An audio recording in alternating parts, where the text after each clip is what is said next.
My name is Peter Anthony Pappas, and I'll be moderating today's panel entitled Overcoming Technology Challenges of Artificial Intelligence in Robotics.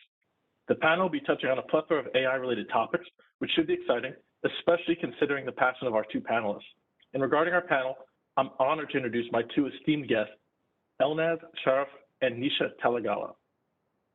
Elnaz is the CEO and founder of Roybee and the award-winning Roybee robot. Roybee is an investor-backed EdTech company that raised $4.2 million in its seed round, focusing on early childhood education and self-guided learning through AI. Roybee Robot is the world's first AI-powered smart toy to teach children language and STEM skills. It has been named one of Time Magazine's best inventions in education, placed on the 2019 CNBC Upstart 100 list as one of the world's most promising startups, and included in Fast Company's 2019 World-Changing Ideas. Before starting Roybee, Elnaz co-founded and led a consumer electronics/IoT company, iBaby, where she serves as the company's president. Elnaz is also a board member of the Consumer Technology Association Small Business Council and is a member of the Forbes Technology Council. Her honors include being named as a NASDAQ Entrepreneurial Center Milestone Maker, being named the Woman of Influence through Silicon Valley Business Journal, and being named Entrepreneur of the Year in Silicon Valley. She's also spoken at several conferences, such as the Mobile World Conference, the ASU GSV Summit, the Consumer Technology Association, and more. Growing up as a woman in Iran, Elnaz witnessed limited opportunities, which led her on her journey in the US to become an entrepreneur and to create a technology that would empower children by providing universal access to personalized learning and an education that prepares them for a better future. Thank you so much for joining our panel on this. Thank you so much, Peter, for having me. Absolutely. Nisha Talagawa is the CEO and founder of AI Club, an EdTech company which brings AI literacy to K-12 students, professionals, and other individuals worldwide. Nisha has significant experience in using technologies such as AI to new learners from students to professionals. Previously, Nisha co-founded Parallel M, which pioneered the ML Ops practice of managing machine learning in production for enterprises, and which later was acquired by Data Robot. She also started the first ML Ops conference and registered the respective trademark, which is now owned by Data Robot. I always try and give trademarks a plug whenever possible, so there you go, trademarks. Nisha is a recognized leader in the operational machine learning space, having founded the USE/NIX Operational ML Conference, which is the first industry/academic conference on production AI/ML. Nisha was previously a fellow at SanDisk, fellow/lead architect at Fusion.io, NVM software lead at Intel, and CTO of Year 6. Nisha has more than 20 years of expertise in enterprise software development, distributed systems, technology strategy, and product leadership. Nisha earned her PhD at UC Berkeley in computer science. She holds 73 patents, over 25 referred research publications, is a frequent speaker at industry and academic events, is a contributing writer to Forbes and other publications. Thank you so much for joining our panel, Nisha. Thank you very much. Wonderful to have you. So two small fun facts before we begin. Prior to meeting each other to discuss this panel, even though Elnaz and Nisha are extremely well known in the field of EdTech, they didn't know each other, nor did they realize that they're practically neighbors living in the same city. So, we're bringing people together here at the PTO. Perhaps, a future edition, I mentioned them to our slogan. So it's kind of neat, small fun fact there. As for myself, I currently serve, as Dennis mentioned, as a supervisory patent examiner at the USPTO.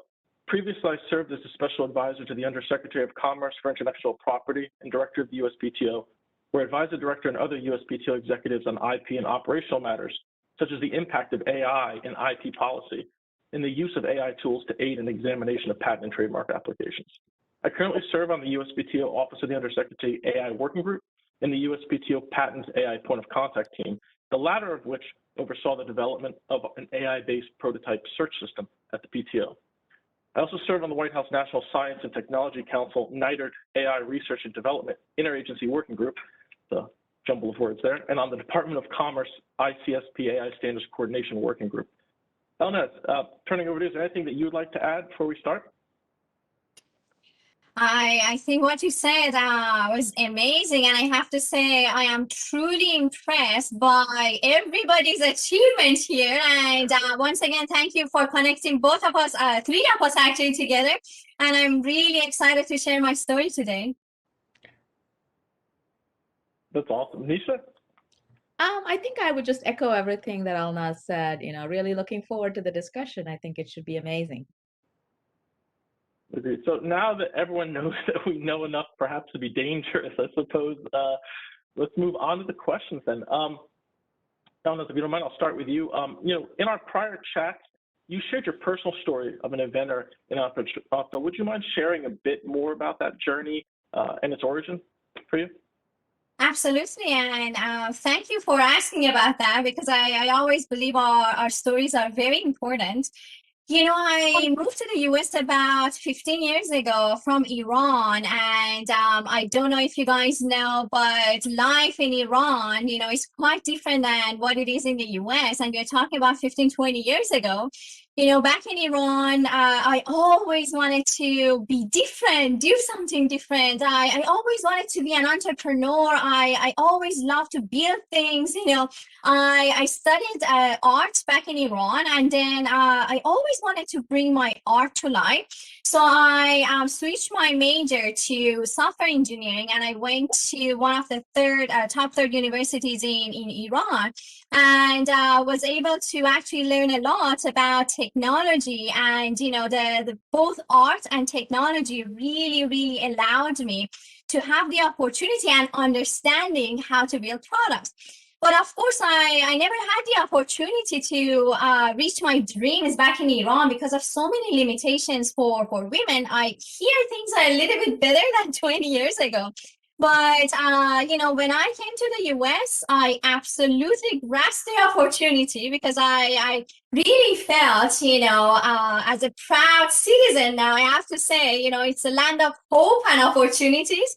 And I saw the opportunities. I started, even going door to door, giving flyers to people, trying to bring businesses, understand the culture of the US. And that's how my journey started. And I was able to, co-found one of my first company, which we have baby monitors. And all that experience, being, around parents, learning about their needs, led me to found and create Roybee robot, which I will be talking about it more today. That's awesome. Thank you so much. And Nisha, you previously shared with me that you were awarded your first patent 20 years ago. You said you currently have 73 issued patents. I think that's right. So clearly a skilled computer scientist with over a decade of industry experience, the entrepreneurial spark that motivated you to leave that all behind, so to speak, and branch out on your own. No, thank you. Great question. So, I started sort of life classically as a techie, right? I was a technical person. I loved math, I loved coding and things like that. And I got my PhD at UC Berkeley because I was, in computer science, because I was really into the topic. And I wasn't quite sure really what I wanted to do, except that I wanted to do technical stuff. And, and I worked in a number of different companies. And one thing I think I've always done sort of in my career is I've looked for something that would help me grow and would challenge me, and frequently chose that over anything that felt safe. So after working at Sun Microsystems for a number of years, the next company I chose to join only had 12 people. And it was quite an, mental shift to go from a company of 30,000 people to a company of 12. And I did that mostly because I knew that they couldn't really stop me from doing whatever I was proved I was able to do. In a large company, you have a job and you really cause a lot of trouble if you do things beyond your job. Whereas in a small company, there's just too much work to be done and not enough people. So I kind of knew that I would only be limited by what I was able to do. So I think that's really when I got my first, feel of entrepreneurship. And I joined, Gear 6 as an architect, and I actually became their CTO within about 2 years, because I worked, really hard, and I, coded a lot of the product and stuff like that. I love to innovate. I love to create new things. And personally, I like to do it in a small environment where you build things from the ground up. And there's a tremendous sense of joy and pride and accomplishment that comes out of that. And so this is the second startup that I've founded. And that's sort of how I, found that this was possibly the right fit for me. All those in education, and it's so personal because for me at least, when I was growing up, especially back in Iran, I was really fortunate that my parents paid a lot of attention to my education.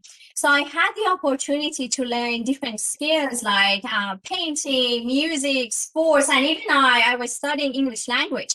So when I actually was growing up, I could utilize my skills to gradually work on my dreams. But also when I moved to the US, I was immediately able to, get into the workforce, get into the university, and do so many different things that I couldn't really do if I didn't have enough education when I was a child.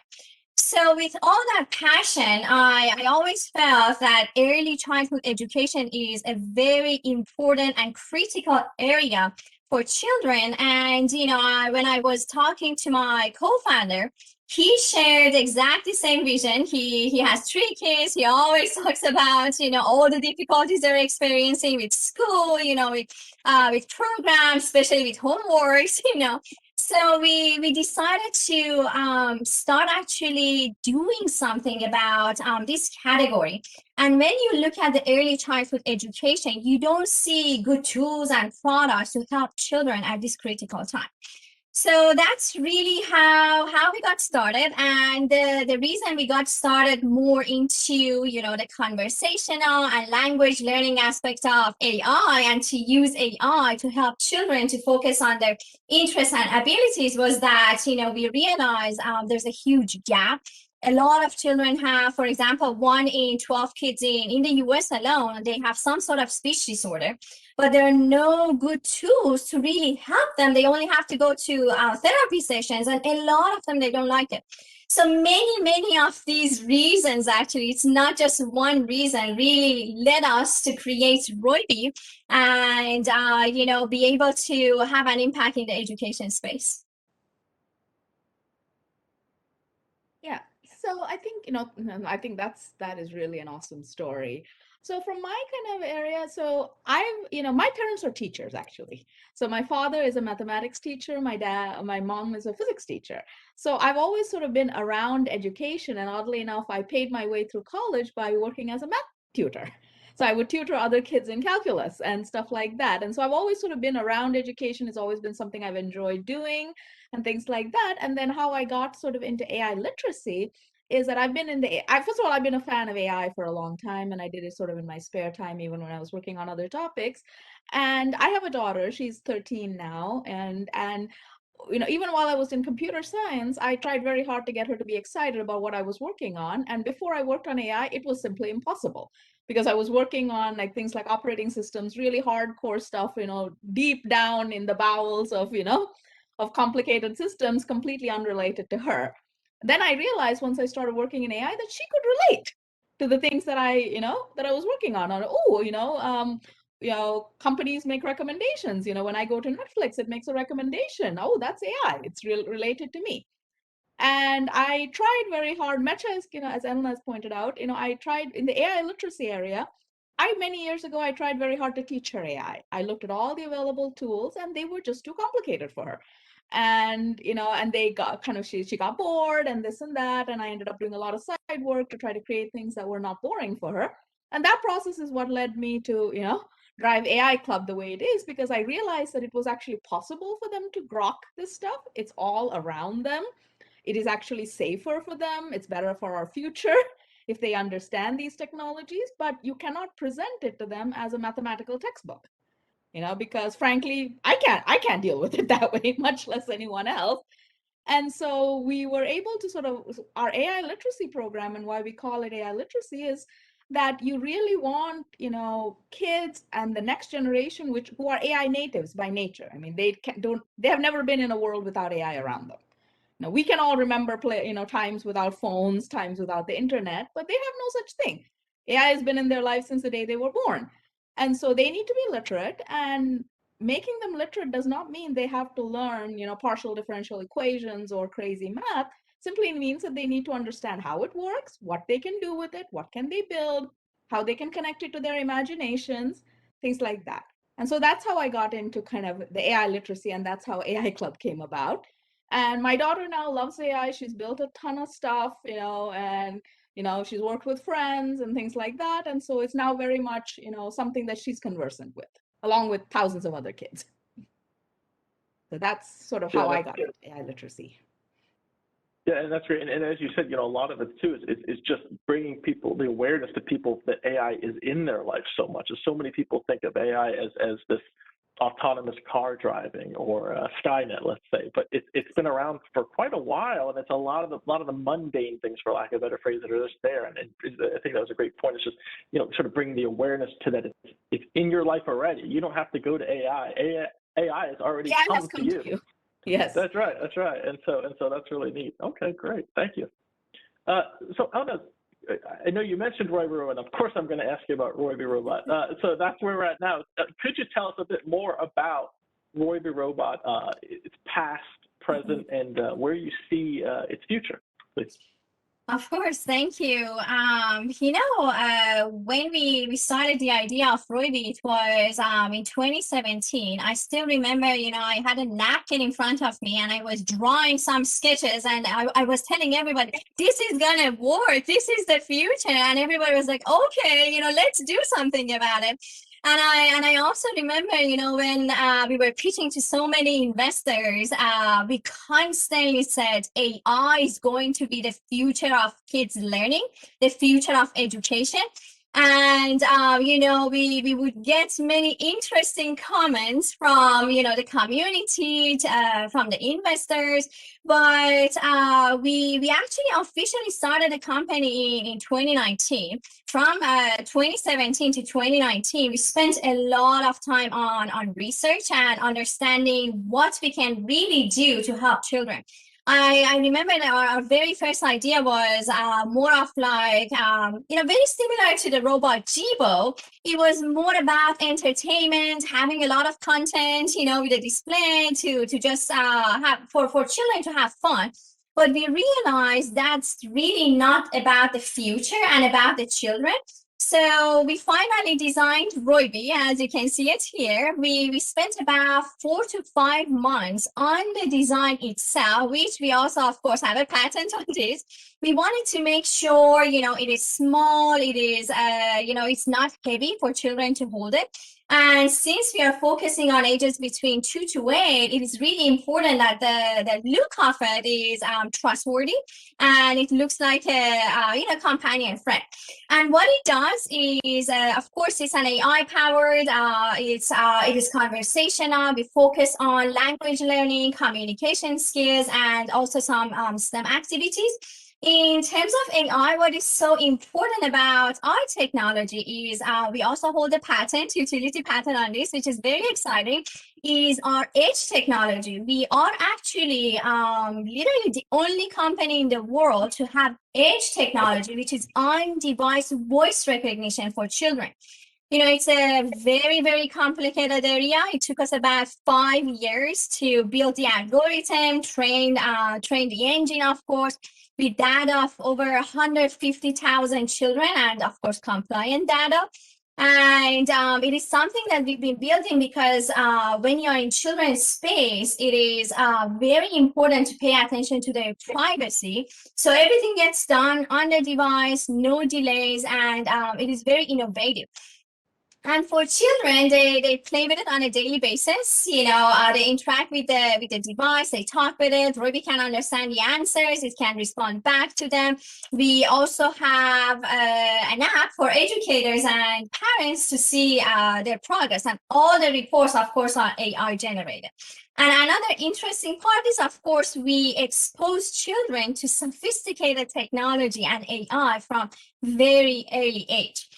And where we see Roybee going, of course, we are working on more programs, more languages. Now we have English and Chinese. We are adding Spanish, German, French, and Japanese next year, which is going to be very, very exciting.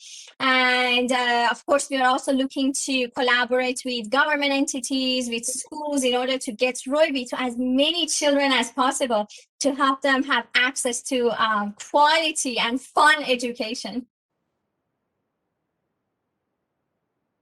No, that's great, and you sort of beat me to a later question about EdTech, but we're going to get to that later because that is an interesting point. And I think for our audience, they might find that interesting. Where emerging technology has its own emerging technology, but so do you have an interesting story that you could share with us that maybe others might not know related to Roybee? Um, of course, some of our exciting moments are the times that our customers actually reach out to us, and they tell us how much Roybee is helping their kids. One parent, they reached out to us. They said, their child is on autism spectrum, and she doesn't really talk with anybody much, and she actually uses Roybee. She tells Roybee all about her day. She sees Roybee as a friend, and those things are so motivational for us. Another parent reached out to us and said their child has speech delay, and it has been helpful. Of course, we don't have metrics yet, but all these amazing stories that we hear, it really helps us to build even better programs. And now we are also thinking about establishing some programs for kids with autism spectrum. It's really crazy. 20 years ago, there were 1 out of about 20,000 kids that they were diagnosed. Now it's 1 out of 54. So these numbers are just alarming, and we just want to make a difference. And when we hear these stories, it's just get us moving forward. That's great. I didn't even know about that. Is the medical space an area that you all are, or the medical community rather, something that you're going to look to partner with, perhaps more so because of that? Perhaps because we actually heard a couple of parents told us that the kids actually take Roybee with them to their therapy sessions, and I think that is something that we are going to explore in the future and see how it goes. Okay, great. Thank you. Nisha, could you tell us a bit about AI Club, which I see in your background there, and also Pyexia, I'm not sure if I pronounced that right, AI, which I believe is somehow tied to AI Club, but I'd love for you to elaborate on that. And again, same thing, it's past, present, and where you see its future. Thank you. Sure. Yeah, so just to clarify that, so Pixida is our corporate entity and AI Club is really our offering. So they are one and the same, but we usually go by AI Club because that's really what everybody interacts with us about. So I thought that maybe I would start with the fun story first and tell you guys a bit of a fun stories. That way it'll kind of give you some context. So I guess several, in various different ways. So one of the things that I'm recently most excited about is one thing we've been able to do is to reach kids around the world. And I'm originally from Sri Lanka, by the way, and so we had a girl from Sri Lanka. Her name is Anuri.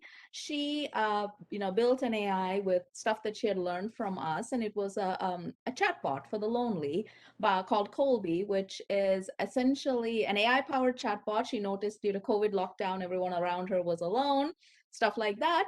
And one of the really nice things about this is that she made the finalists at a international competition called Technovation Girls, where she was one of 6 chosen out of 1,700. And the beauty of it is she was the first from her country. And she, it has energized like an entire collection of kids her age in Sri Lanka, just because they watched her. And when they had the final presentations, I think her entire school joined in to watch her present. So it was just this wonderfully motivational thing for her. Yeah, that was sort of one of them. And another one I think that was really fun was, feedback kind of, that I also get really awesome feedbacks from parents, and sometimes they're just very interesting. And one of the feedbacks that I got was from a child. He's about 12 years old, and the mom said, we went to a party and he was talking with a friend of ours who's a Google engineer, and they were talking about AI, and he was keeping up. And it was really, and the two of them had a conversation. I didn't understand a word they were saying, but but they seemed to understand each other, and they were sort of really impressed. And so one of the things that I really kind of interesting is how, I'm always really impressed by how much kids can do, if you just let their creativity run loose. So going back to your question of, how did we get started? Where do we go? So we've been teaching kids now for a little over a year and a half. And we started by actually building a technology platform that we call Navigator, which is essentially an overlay tool over industry tools. So powerful industry tools like AWS or Google Cloud Platform. And what happens is that those tools are ultimately the tools that adults use. However, they're clearly not accessible to children because they're too hard. So what we did is we bridged a gap. We built a tool where any kid can access it through their web browser. They can build an AI in 5 minutes. And they do. Every single kid in our classes, regardless of their age, builds an AI in the first 30 minutes of their class. And they talk to it and they interact with it. But the nice thing is that this is not a toy tool. It is actually a tool that is simply a front-end layer over professional tools. And as they get older, we peel the front end away slowly. And by the time they become high schoolers, they are literally dealing with professional grade tools. And so this has materialized. And so what we find is, kids 7 to 9 to 10, all front end overlay. They don't see the back end tools. Middle school kids see a little bit of the back end tool. High school kids, they're in the back end tools. So it just basically kind of really nicely bridges the gap so that there's no cliff that they fall off of. I've outgrown the toy tool. I don't know how to use the grown-up tool and this and that. And so that's the technology fundamentally that we built that powers sort of everything that we do. And then on top of it, we've created curriculums, lots of exciting use cases. And because of the automation, every student can build their own custom project. So literally, nobody does the same thing. So by day 2, they are all doing their own thing. And this is amazingly empowering for children because what they're building is not, it's something that is entirely their own. They are so driven to make it better, so excited to share it with others, get feedback. They love seeing their friends use it.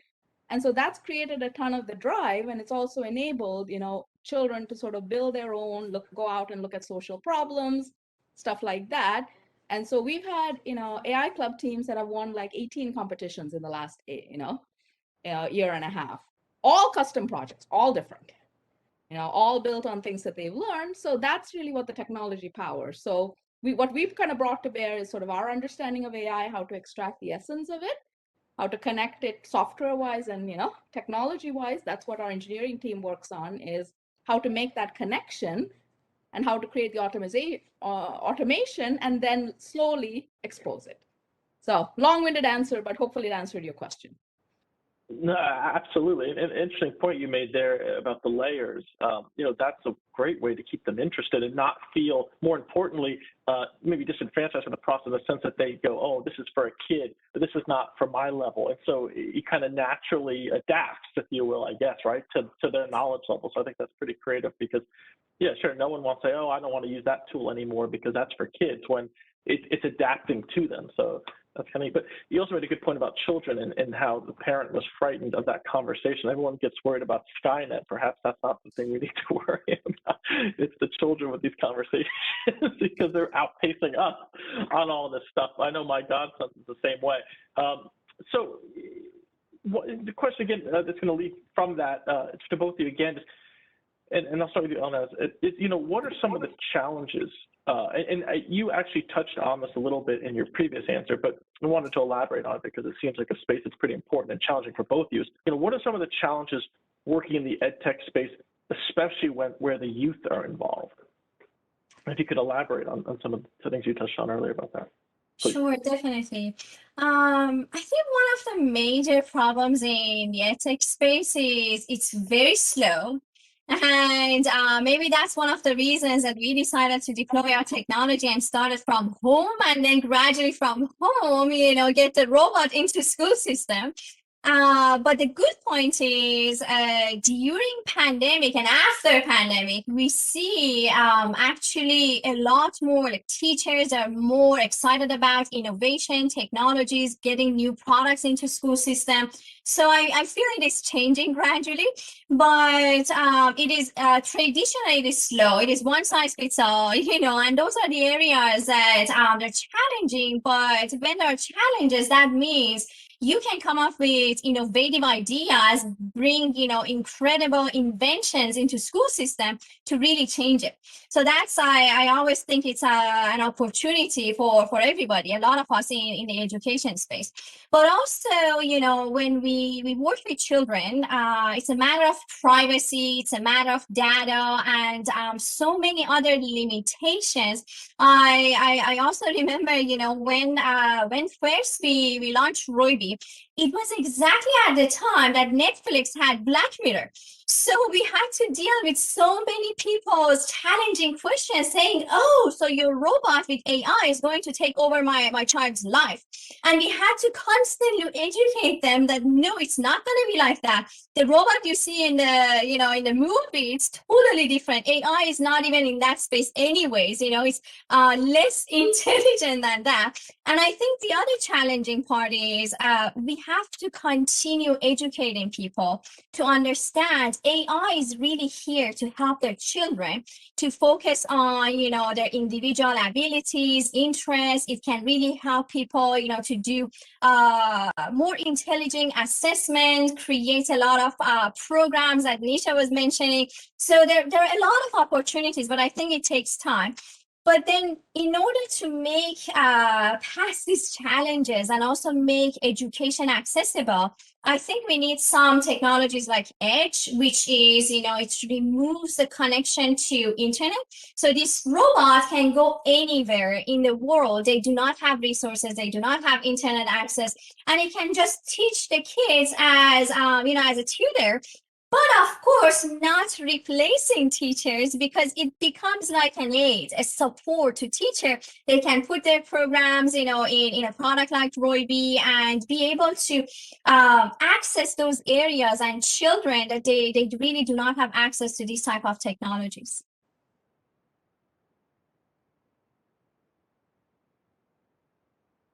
Thank you. Sure.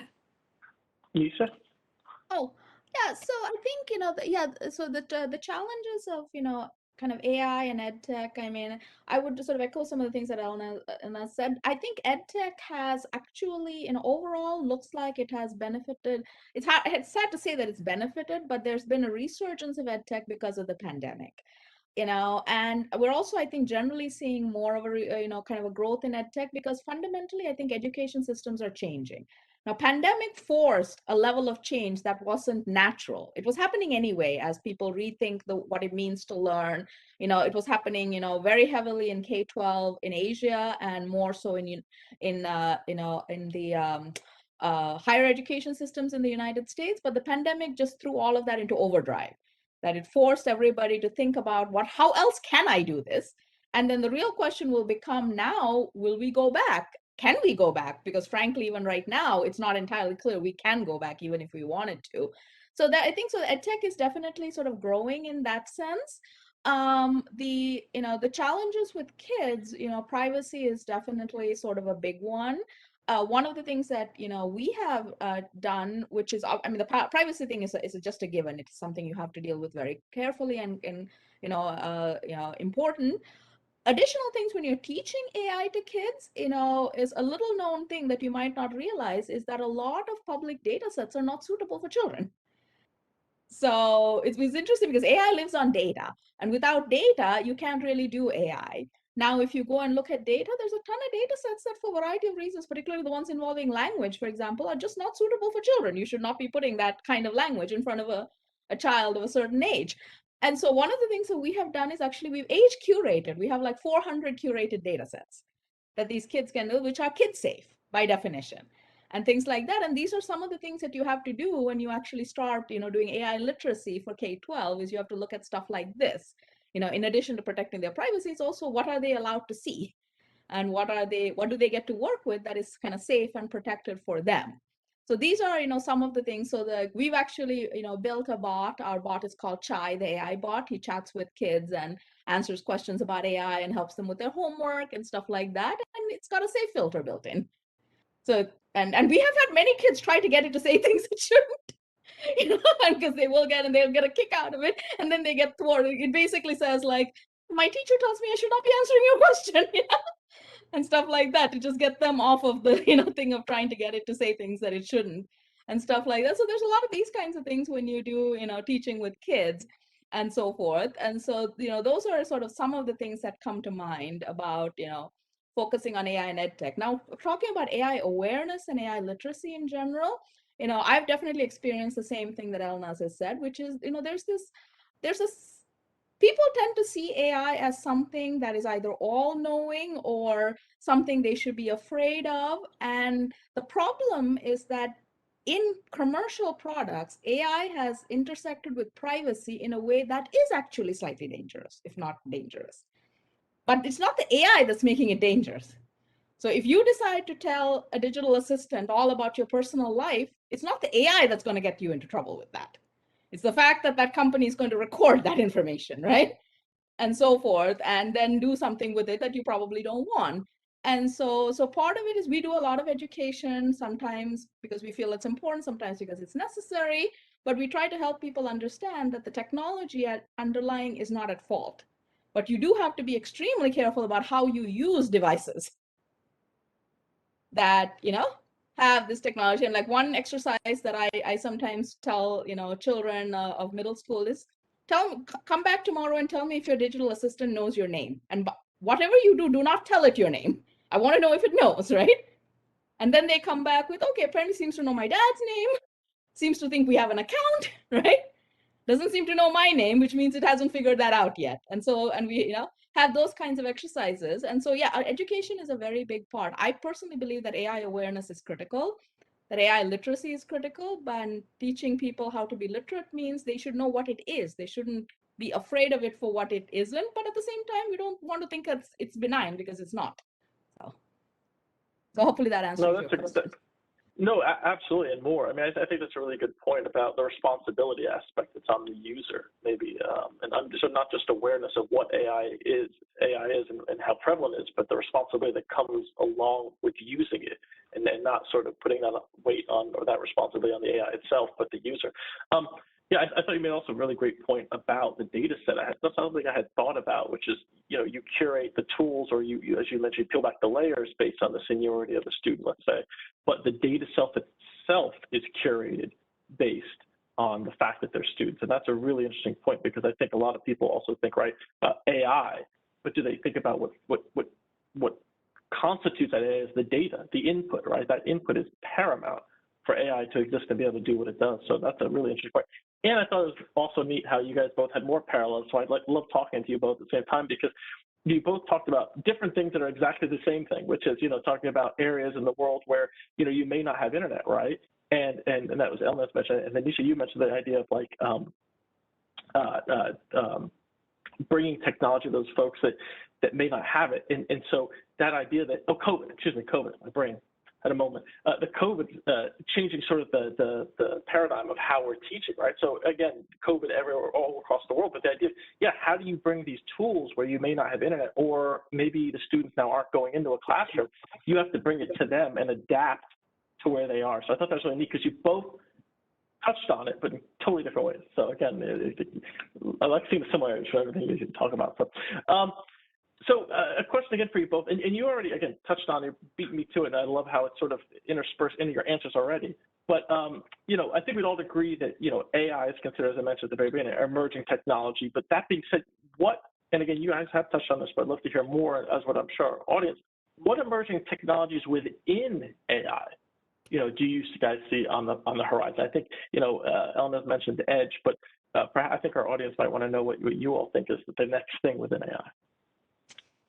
That's an interesting question, because when you think about, the future 20 to 50 years later, it's going to be totally different than what we see today. I remember even, sometimes we have conversations with my mom. She was born and grew up in Iran, and it was a village, and she was telling me for some time when she was a child, they didn't even have a TV.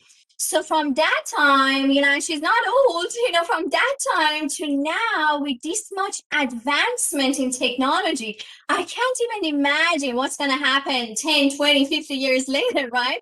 But some of the industries that I see, they're going to really utilize AI and bring some incredible innovation aside from education, which I believe is going to be the next big thing. I'd say probably like entertainment. Now we see the use of AI and machine learning in entertainment industry. Whenever I go to on my YouTube, there's so many recommendations. But also think about it. Now you can actually build characters with AI. What if we can create films with our own customized characters and actors, actresses, and create our own films and within the entertainment industry just using AI. It is totally possible.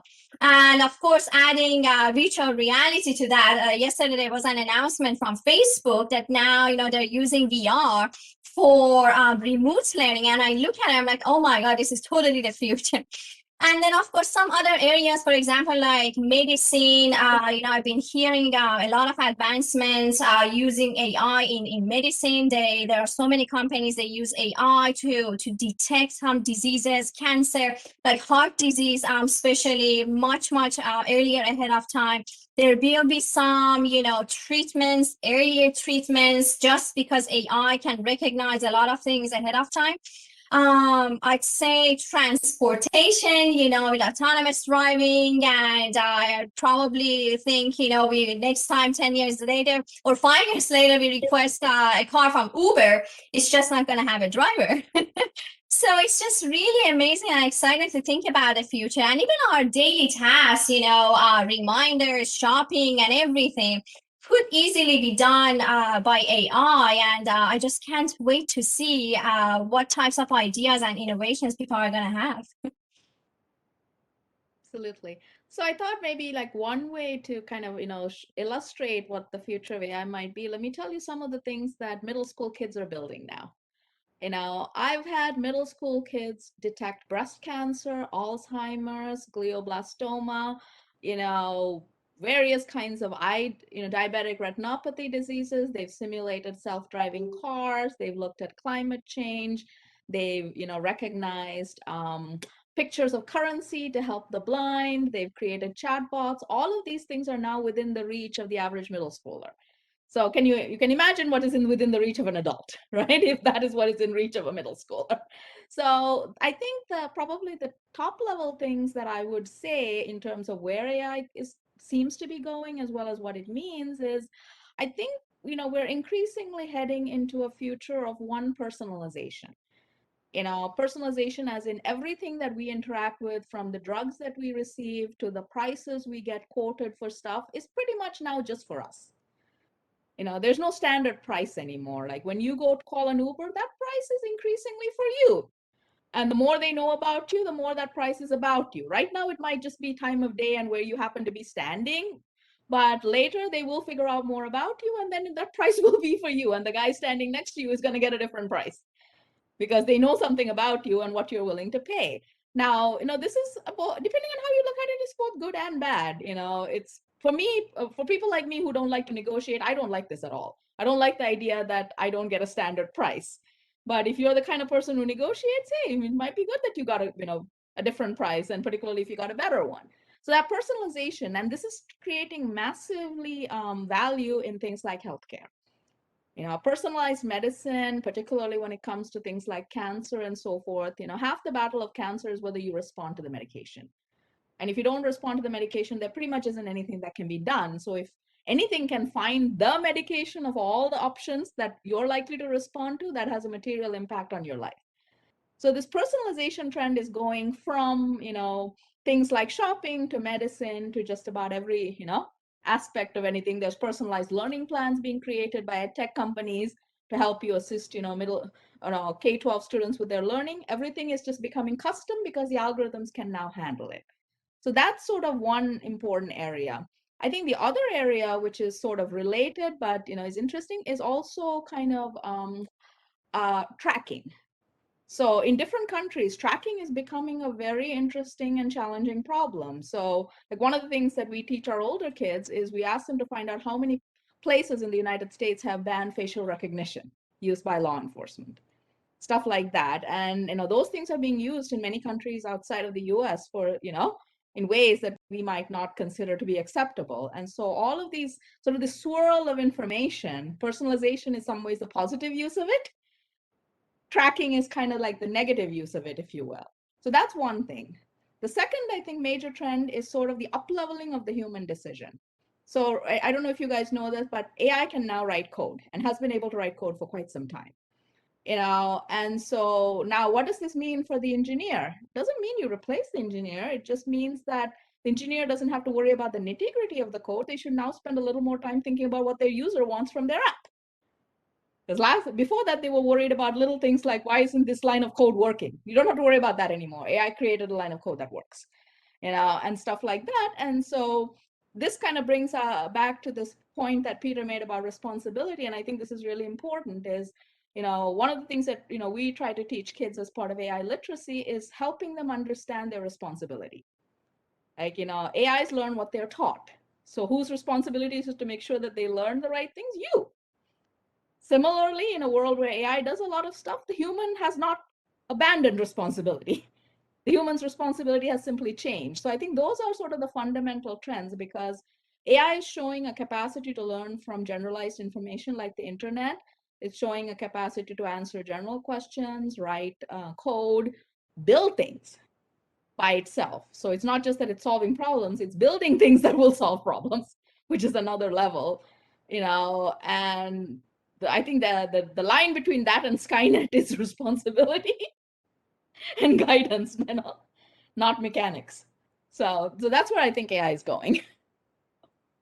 No, that's a good point about code. I don't think a lot of people realize. I could have used that in college, actually, when I was in 2 a.m. in the lab trying to write an email client in Java. I very much would have appreciated any and all help getting that done. But no, that's a really good point. And to the point you made about individual customization, I mean, they're even using it, right? I saw one article with automotive manufacturer company was using it to have AI on its own figure out a very individualized problem for the wheel housing or gear system, and it sort of crafted a very alien, they called it, looking way of connecting the metal from the axle to the wheel and things like that. And it was very individualized to that car, to that design, but they just unleashed AI on it, and it sort of figured out a very custom one-off, not for any other car, not for any other design, but just for that design, what would be the optimal with the stress implications and rigidity and all this other stuff. So it's very interesting when you say, targeting things to very specific cases. And I think you're absolutely right about that. I'd be remiss if I didn't ask more of a patent question. I have to get this in here, and I'll tell you the AI working group that I'm on helped me with this one. So, as you may recall, we did talk about this briefly in our previous chats. The USPTO recently ruled that AI systems cannot be credited as an inventor in a patent. That, under current law, only natural persons may be named as an inventor in a patent application. What do you both think of the recent news globally, where in certain places it's been determined that AI can in fact be credited as an inventor? What role do you see patents playing in the field of AI? I'm sure the audience would love to hear some of your thoughts on that. It's quite interesting, actually. When I heard the news, I thought about it a lot because, based on the current data, current information and progress of AI, I have to say it's relatively low intelligent right now, and it still needs a lot of human interaction. So when it comes to filing a patent, personally, how I see it is, the inventor is pretty much same as, the software or the AI behind it. It's like the same thing. So naming, for example, AI as an inventor or being somehow, of course, it can be part of the software, right? But I just think it's quite an interesting subject. But I also feel, it depends on every region or country's culture. Because, for example, in a lot of Asian countries, like in Japan, a lot of people, they think objects actually have souls. So they are a lot more receptive towards objects and, seeing them as part of their life. So if, for example, Japan says AI is an inventor, separate inventor, I wouldn't be surprised. But from my point of view, I still think it's the human the engineers or the people behind it that can actually originate the idea. And of course, build the foundation for the AI programs to build things upon it. That's my opinion now. I don't know if it changes, 5, 10 years from today, but I don't have any facts to say, AI would be a different inventor, on an application. Sorry about that. Yeah.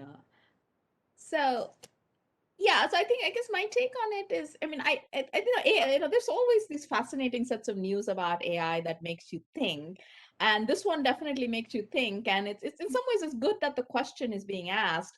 I feel like the naming an AI as a patent inventor does not serve any useful human purpose, because the purpose of naming humans as inventors is partly for their credit and their careers, and making sure that the company being an assignee is for their own patent protection and things like that. It's not clear what purpose, who benefits from, because the AI doesn't care, at least yet.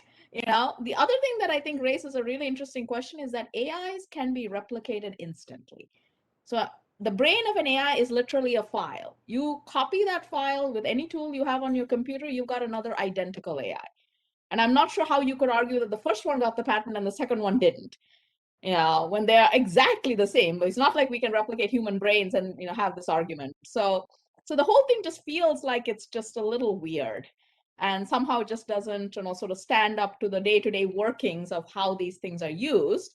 That said, I think it is interesting that different countries are approaching it differently. That's probably the bigger takeaway here, is that every country is approaching AI differently, and and some combination of their perspective, their culture, their laws are sort of intersecting with this.